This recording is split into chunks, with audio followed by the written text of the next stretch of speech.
Missouri judge rejects inmate claims that sentencing decision was illegal.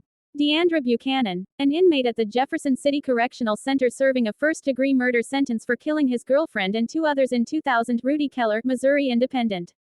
A Missouri man serving life without parole on Monday lost a bid to reopen his criminal case for an in-person resentencing he claims he was unconstitutionally denied. Deandra Buchanan, convicted in Boone County of 3 counts of first degree in 2002, was originally sentenced to death. The Missouri Supreme Court reduced the sentence to life without parole in 2003. The statute allowing the court to directly resentence people sentenced to death violates another law, and federal court precedent, requiring defendants to be present when their sentence is pronounced, Buchanan argued through public defender Tyler Coyle. When the Supreme Court found the death sentence to be unconstitutional in Buchanan's case, the trial court should have brought him in for in-person resentencing. But Boone County Circuit Judge Jeff Harris disagreed, deciding that the High Court was within its authority when it changed Buchanan's sentence.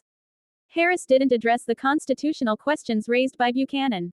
Because the Supreme Court exercised its authority to resentence defendant, there was no need and basis for the Circuit Court to take any further action or hold a resentencing hearing, Harris wrote.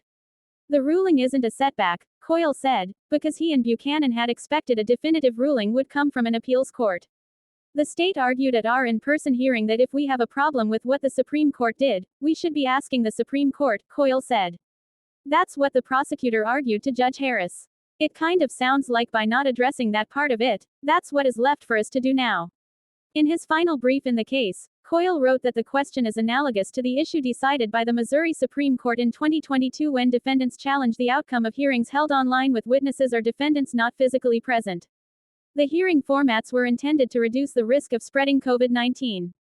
In those cases, the court ruled unanimously that there are no sick days for constitutional rights.